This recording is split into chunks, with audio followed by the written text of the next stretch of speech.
Ukraine में फंसे भारतीयों को ऑपरेशन गंगा के तहत वापस लाया गया।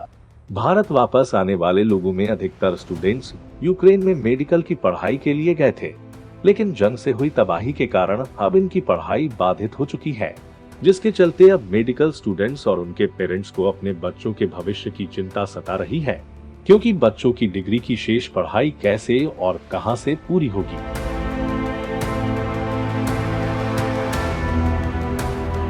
सूत्रों के अनुसार पता चला कि मौजूदा परिस्थितियों को ध्यान में रखते हुए केंद्रीय स्वास्थ्य मंत्रालय national medical commission foreign medical graduate licensing के नियमों में छूट देने की संभावनाएं तलाश रहा है।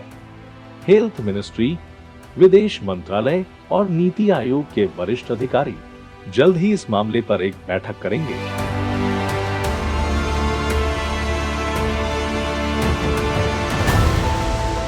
आइए जानते हैं यूक्रेन से भारत आए मेडिकल स्टूडेंट्स की पढ़ाई और उनके भविष्य को लेकर हमारे डॉक्टर्स का क्या कहना है। यहाँ पर जरूरत के हिसाब से मेडिकल कॉलेज कम है। ये जिम्मेदारी शिक्षक की बेसिक जिम्मेदारी सरकार की थी। कई कारणों से ये पूरी नहीं हुई, उसमें मैं नहीं जाऊंगा, लेकिन सद्भाग्यवश जरूरत को प्राइवेट इंडस्ट्रीज के हाथ में दे दिया गया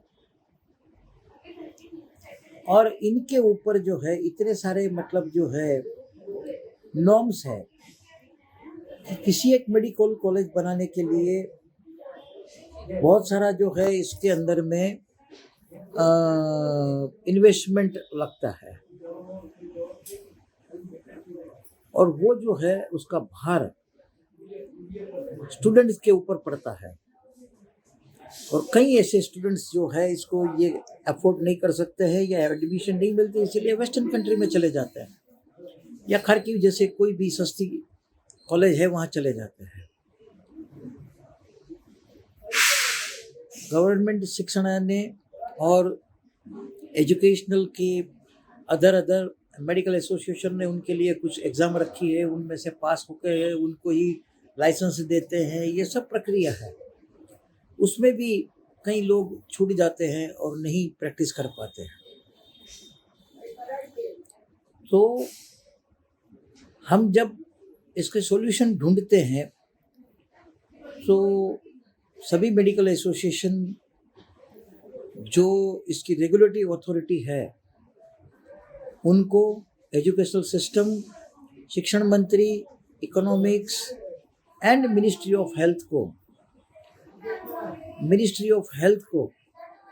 इनके ऊपर रिसर्च करनी चाहिए।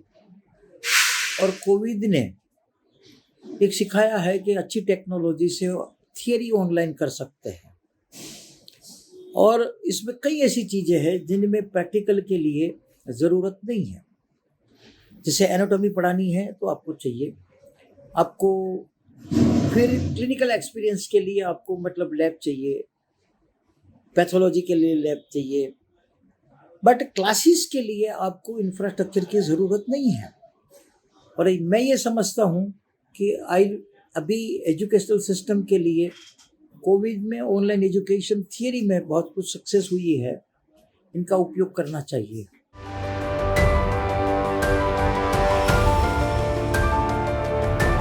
आइए एक नजर डालते हैं मेडिकल कॉलेज के आंकड़ों पर। भारत में कुल 595 मेडिकल कॉलेज है, जिसमें 302 सरकारी medical college, 218 private medical college, 47 deemed university, 3 central university और 19 एम्स मेडिकल इंस्टीट्यूट है। इसमें सबसे ज्यादा मेडिकल इंस्टीट्यूट कर्नाटक, महाराष्ट्र और तमिलनाडु में है।